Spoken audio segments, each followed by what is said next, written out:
may mga palaro. So ito daw po ay isang palaro at may mga tanong at kung sino yung mga makakakuha ng tamang sagot ay of course may mga prizes. So ang tanong po ay ganito. May isang tanong itinanong doon sa maraming crowd. Kapag nabasag ang itlog, nabasag yung itlog, paano mo raw ito muling gagawing buo na walang crack as if parang yung hindi pa nababasag? Yun yung question. Tumahimik lahat ng karamihan tao, walang sumasagot. Walang sumasagot. Tapos may isang kabataan na nakikinig. Sa katagalan walang sumasagot. Ay, madali lamang po yan. Sabi niya. Sige nga, paano? Sabi niya. So may mga unang sumbot, hindi pulutin, lagyan ng tape para yung crack ay hindi may crack pa rin yun, nilagyan lang ng tape. Sabi ng mga kapag. So, sabi ng isang kabataan, sabi niya, madali lamang po yan. Ang una ko pong gagawin ay pupulutin ko po yung nabasag na itlog. Kapag napulot ko na po yung nabasag na itlog, ibibigay ko po ito sa aking nanay.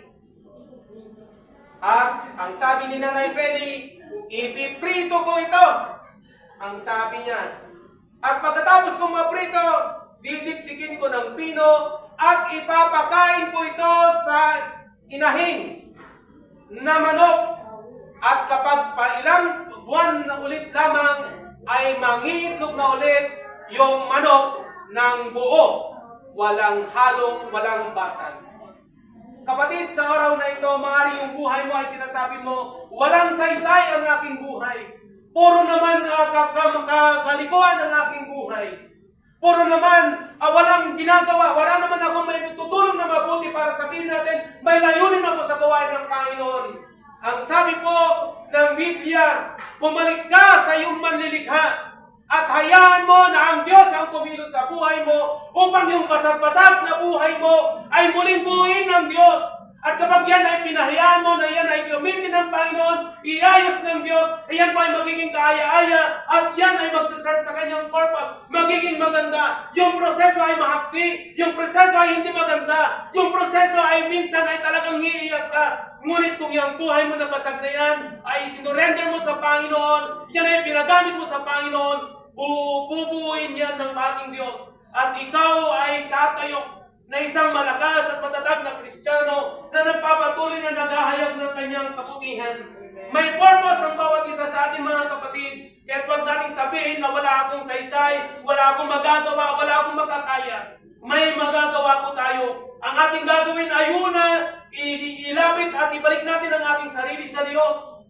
Ilapit at ibalik natin ang sarili sa Diyos. Sapagkat napakinggan natin nung nakaraang linggo, that kung tayo, ang Diyos ang siyang puno at tayo ang mga sanga. At kung tayo hiwalay sa puno, wala tayong magagawa. Let us connect ourselves to God habang sinasaliksik natin kung ano ang ating magagawa at ano ang ating makakaya para sa gawain ng Panginoon. And by that, the Holy Spirit can work in our life.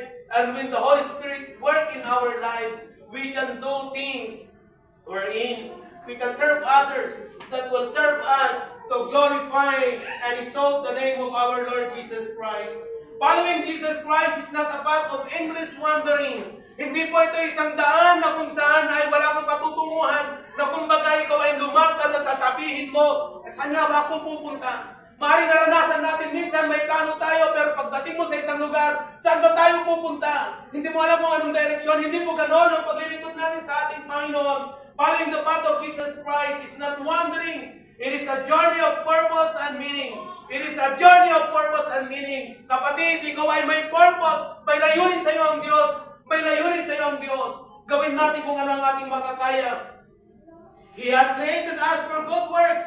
Calls us to share. Tayo po ay ginawa ng ating Panginoon na kung saan ay He has created us for good works. Called us to share His commandments. At higit sa lahat, upang patuloy natin na maparangalan at may taas ang ating Panginoong Jesucristo. Makikita po natin dito that let us actively seek opportunities to serve others, sharing the love of Christ with those around us. Let us embrace our roles in God's grand design. knowing that our lives have meaning and purpose when we live in obedience to Him. If we live in obedience to Him. Gusto na nating Panginoon na magpatuloy tayo sa paglilingkod, na nakatouch tayo sa Kanya.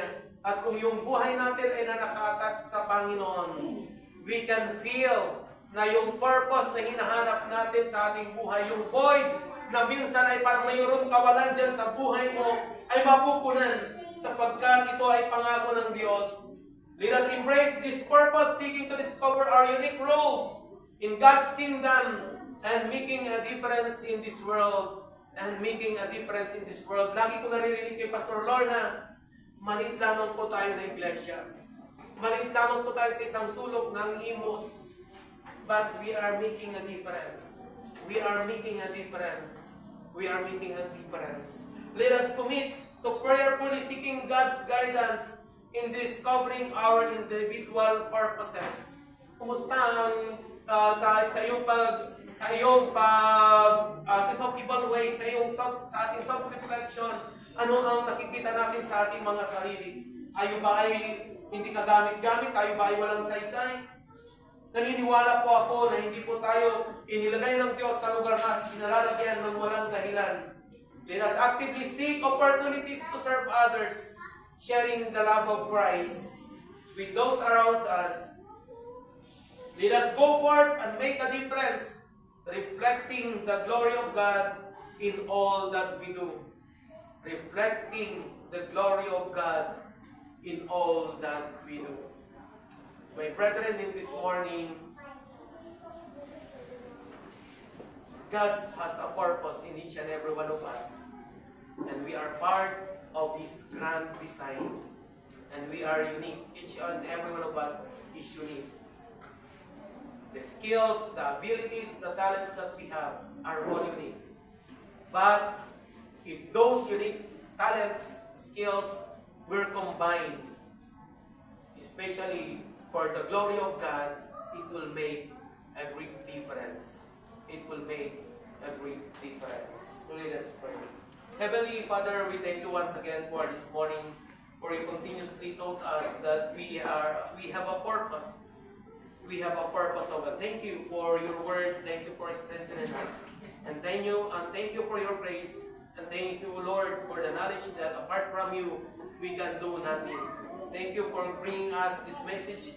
And Lord, may you continue to bless our brethren today, that they may also find their purpose, especially in serving others to glorify your holy name. To you, we thank you and we give you the highest glory and praise and honor.